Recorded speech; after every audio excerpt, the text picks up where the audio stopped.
All right, good morning. We are live. Happy Monday, March 2nd. March somehow, which is nuts. Hope you guys had a lovely weekend. The weather was finally perfect. Spent a lot of good time outside this weekend. Khalil and I played catch in the backyard, which was kind of funny, but we pulled out the baseball gloves and we're throwing the baseball around. It's crazy how the weather can just put you in a much better mood. Cash is here. What's up, Cash? Happy Monday. Ooh, Cash with a new profile pic. I think his last one was like a UGA headshot. And he finally has a little running in a race. That's definitely more Cash's speed. But yeah, if you guys are watching, drop a comment. What did you do this weekend? What did you get up to? I know our Atlanta friends, if you live here in Grant Park, probably the Publix marathon, doing some people watching, which I saw some Instagram stories. It looks fun. Typically, I just hear Aunt and Lauren's stories about how depressing the marathon is coming down Atlanta in front of their house. And how there's like no one cheering. But yeah, watching those videos, I didn't even have an ounce of FOMO. Normally, when I see fitness stuff like a race, a triathlon, a CrossFit competition, whatever it is, I'll be like, oh, that looks fun. Deca, wish I did that. But marathon, no, I'm good. I'm good without that marathon. But yeah, it was a nice weekend. Beautiful. Took some long walks outside, sat on the porch, and getting ready for what's going to be a big couple weeks in the gym because we have our OxFit liftoff coming up this weekend. I know that that's what we're all getting ready for here in the gym. And then right after the liftoff, which is on Saturday, Monday, we're going to start retest week for what has been our first training cycle of 2026. So we got a big week and a half coming up in the gym. And that's kind of what I wanted to talk about today. Just give a little recap of what we've been working on the past 8 weeks. We had our baseline week at the beginning of January. Somehow it's March 2nd today, finishing up this cycle. In addition to the fact that this past weekend we had a really cool course going on in the gym. Invited some potential coaches or leaders at Oxfit to come sit down, learn a little bit about the gym. And we also did a great activity where we asked people to program an entire week with no instructions. We just said, write a week of workouts from Monday to Saturday.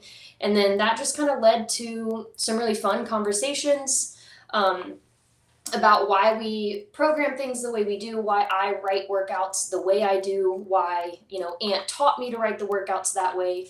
I learned everything, from him when I started doing this.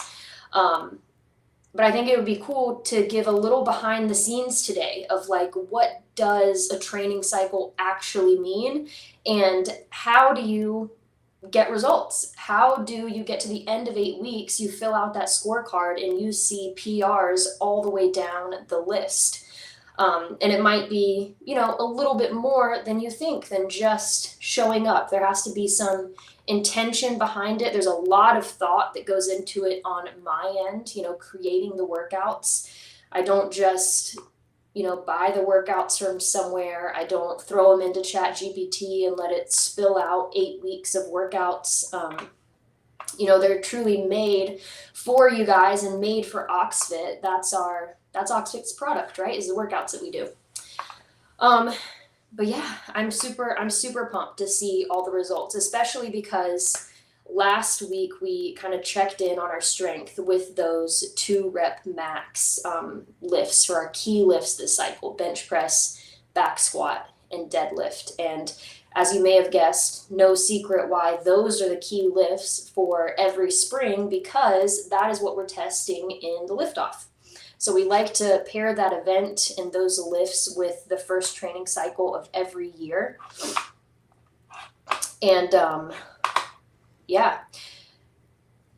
So we all know if you've been at Oxfit, we have our baseline week. We've got 8 weeks of training, and then we retest everything. So whenever you come into that baseline week, I always tell people there's no emotion about it.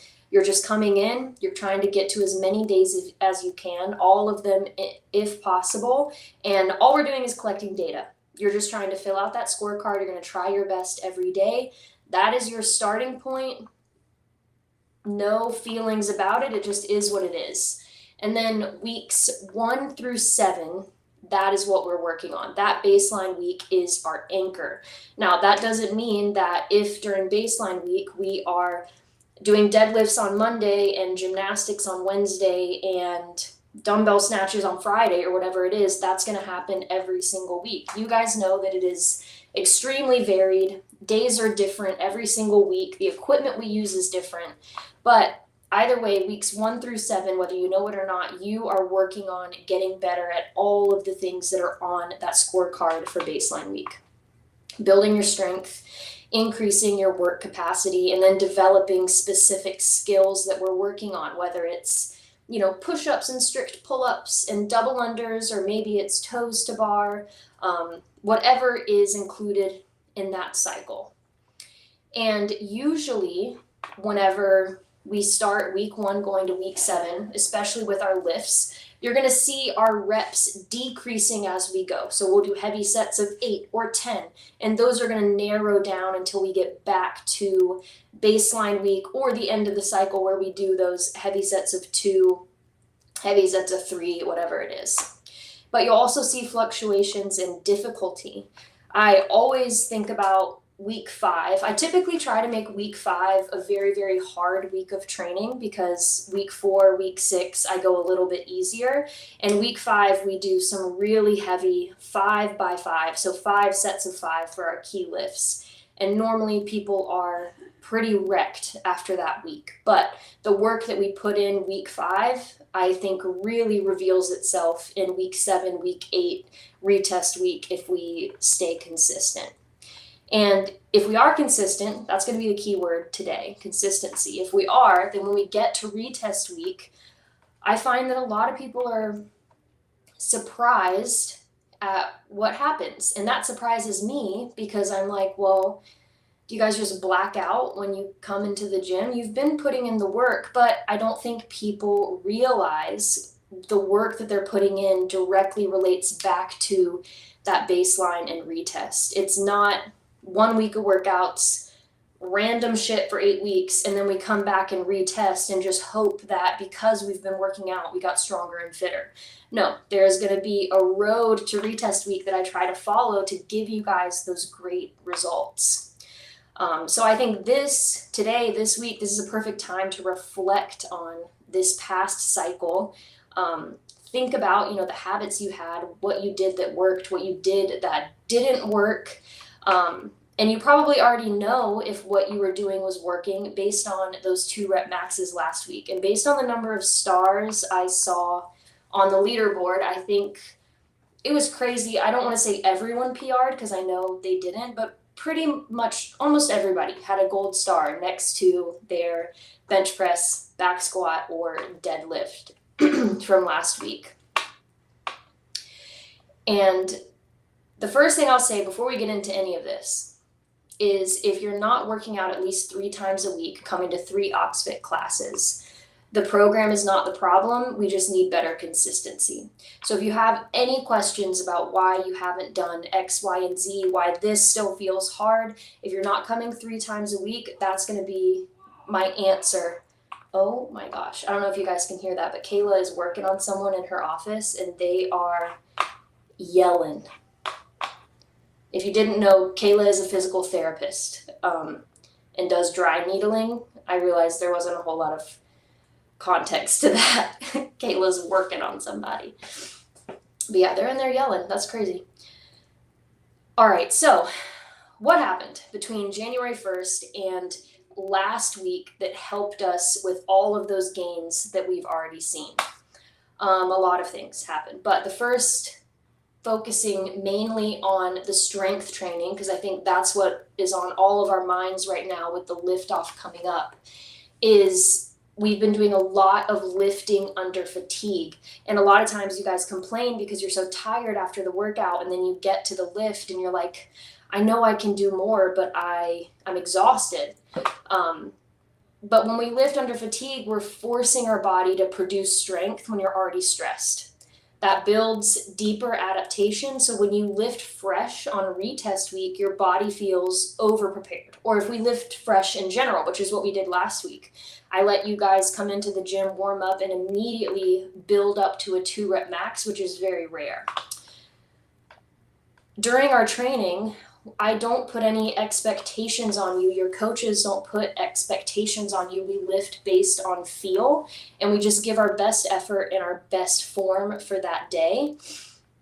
And that helps us not attach any ego. I know sometimes I give you guys like a percentage target, which is helpful, but I try not to do that all the time, because if it says this lift should be 65% of your 1-rep max, well, first of all, most people don't even know what that is. If you do know what that is and you don't meet that number, now we've got some feelings around this lift for some reason, and we don't want that. We just want to give our best effort that day while maintaining good form. And I think a lot of times that's going to help us get more out of it, because even if we did follow a percentage, you guys might be able to do more than that. So if we just go based on feel and doing our best in that context, I think it's so much more beneficial than trying to assign what should or shouldn't be for that day. And then I think something that helps a lot is the amount of finishers we do, in addition to the once or twice a week functional bodybuilding workouts that really develop specific muscles associated with each lift. So sometimes other gyms might call this like your accessory work. At Oxford, your accessory work is built into those finishers, and it's built into our functional bodybuilding workouts. So our main lifts, the big lifts that we do, are building our skill and our neural strength, but all of that accessory work, finishers, all those things are building all the tiny muscles that support it. So whether it's those RDLs, reverse lunges, weighted good mornings, the deep core work, in those workouts, you'll notice that there is a total lack of emphasis on your levels, on your score, because I don't care about that. I want it to be all about the quality of the reps you're doing. And so if we go too light just because we're going to get 2 more rounds than the person next to us, and we want to log that we got the most rounds and reps in that workout, you've missed the whole point. And so that's why a lot of those I've stopped letting you guys score it at all. It's just for quality. And so thinking about all of those things, I think a good way to explain it is throughout a week of programming, we use 3 types of training to develop your strength. We have the hypertrophy, which is going to build the muscle base. Those are those like isolated muscle groups, those very slow controlled movements that we do on our functional bodybuilding days. We have just our straight up strength training. So using that muscle efficiently. So that's going to be those 5x5 back squats, or the days that every 2 minutes we do 4 bench press, and we do that for 4 rounds, or whatever it is. And then lastly, we incorporate some power training. So teaching you how to be explosive and use your strength quickly. So walking up to an 80-pound D-ball and be able to correctly throw it over your shoulder, or a heavy dumbbell snatch, or going into burpees over the bar, and then we're power cleaning. All right, that's still strength training, but it's very different than a day that we're, bent over doing our RDLs and we're all so sore the next day. So for this next cycle, if you want to take advantage, or you feel like you didn't take advantage this past cycle, maybe you did and you just didn't realize it. Either way, if strength gains are important to you, this is what you need to do in the context of OxFit. You need to make sure you actually attend class on the days that we lift heavy. Just because you see bench press or deadlift in a workout doesn't necessarily mean we're going to be lifting heavy that day. There are days that we do just dual dumbbell bench press, but we never get the barbells out and add the weight. So identify the days that we're actually doing some heavy lifting with our key lifts. So for this cycle, it would be any day that we're doing heavy barbell back squats, barbell bench press, or heavy deadlifts either before or after a workout. And focus on those lifts just as much as you would the main workout of the day. Even if you're tired, try your best. Whatever energy you have left is going to go into that lift. It's not meant to be just whatever at the end of the workout. Maybe you want to leave early, you've got a meeting. Prioritize those lifts in addition to the workout. And then third would be to just leave your ego at the door. Things like squat depth, your core strength, they don't need to be the heaviest lift or to get the most rounds. You have to focus on you and your development. So whether or not you think you should be squatting a certain weight, if you can't get low enough, then that's not the weight you should be squatting that day. So don't have any ego about it. Just prioritize getting better for you. And that's what our coaches are trained to help you do. That's why they make you squat to a med ball. They might come up to you and say, hey, for this workout, we might want to go a little lighter today. Or how do you feel about the weight that you just put on the bar? Do you think you can get a good workout using that? So all of those things are things we should remember going into our next training cycle, which is going to be summer 2026, insane. And also reflecting on this past cycle when we go into retest week next week, whether you get the results you want or are surprised that you don't get the results that you thought you were going to get. Just use this as a way to reflect on that. Now, it's obvious you guys have gotten strong, but we have also gotten very fit.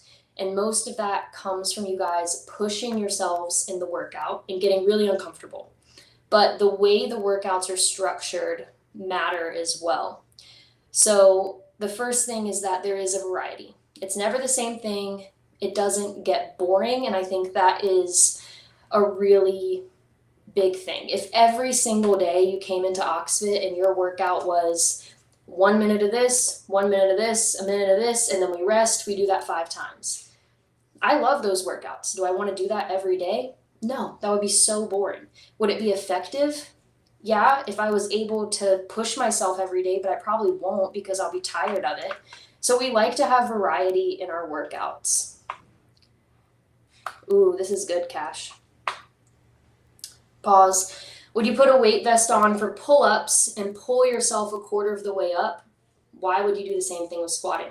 That's a great way to think about it. You wouldn't do that.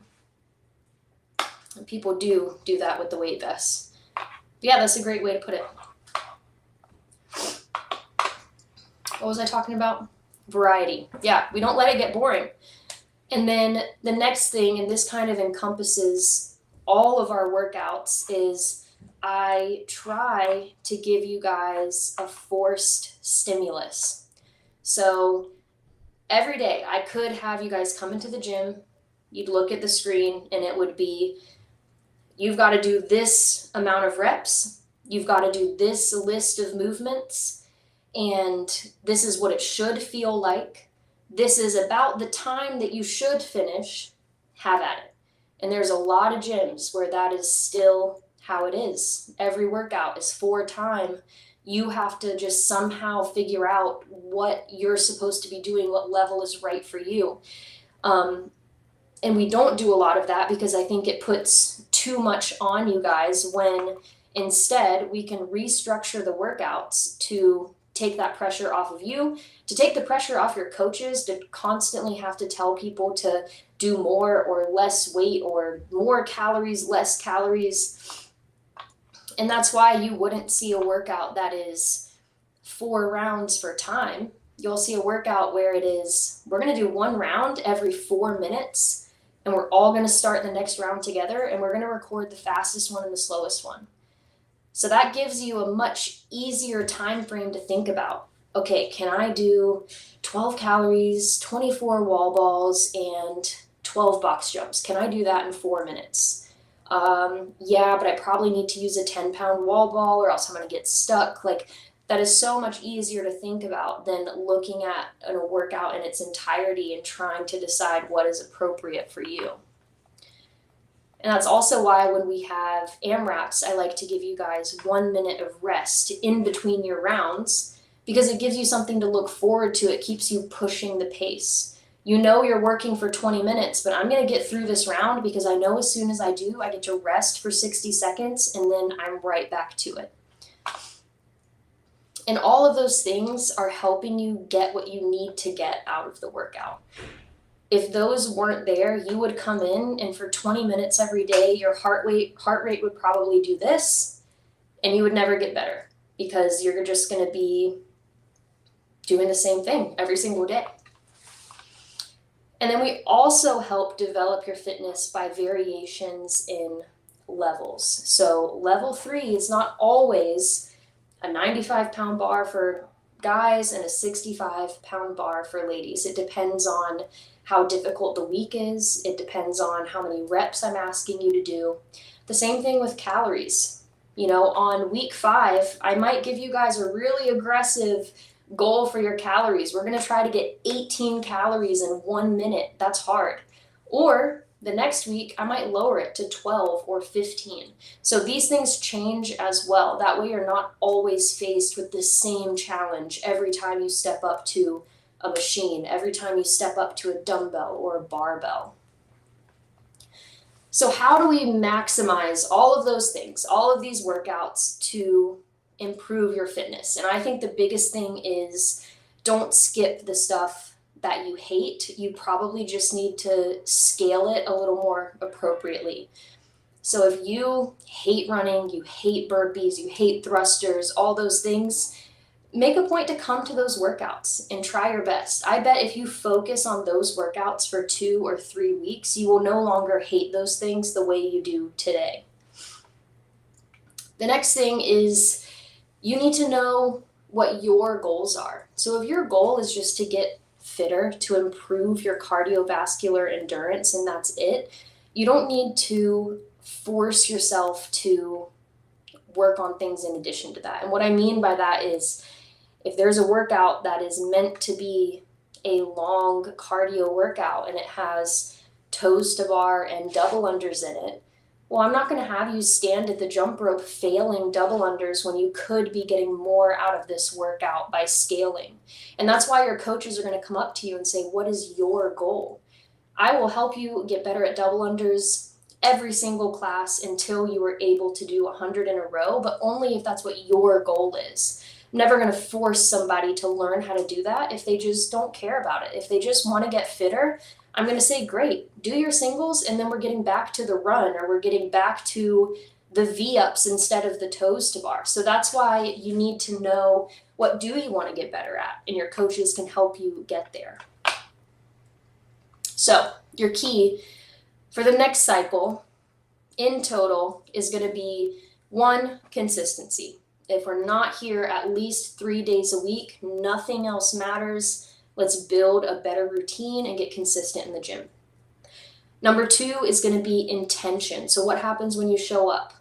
Are you actually giving each workout your all? Are you asking your coaches for guidance? Are you trying your best? Number 3 is going to be goal setting. So you can show up and just let the coach tell you what to do. You can let them guess what you need to get better at. But if you take the time to set some goals for yourself so that you can come in and say, hey, I really could not care less about the jump rope, but I want to get pull-ups. Saying that to your coach is going to be so much better for your relationship, and it's actually going to help you get closer to your goals. And number 4 is tracking, which we do that for you guys anyway, but make sure you're not leaving the gym after a lift without making sure it gets recorded in Wodify. We want to keep track of that data, and part of that is showing up on baseline weeks and retest weeks so we can see a clear picture of your progress. So retest week's coming up next week. Let's go ahead and plan what days we're going to be in the gym, what days matter to you. Now, if all of these things are in place and you still are struggling, you're not where you need to be, we just have to address your nutrition and recovery, because I guarantee those things are lacking as well. But better yet, we talk about it on these podcasts all the time. The people that get the best results in this gym are the ones that take advantage of the OxFit coaching program. In 8 weeks, you can not only nail all of the things I've been talking about for the past 25 minutes, but you can get a grip on that nutrition and your recovery, which is not only going to make you stronger, fitter, perform better, but you're going to look better too. So yeah, that's your little BTS, behind the scenes, my thoughts for how to get the most out of your training here at OxFit. It was super cool to watch how far you guys have come in 2026 already. I'm really, really excited for retest week. So excited for the liftoff. There's still time to sign up.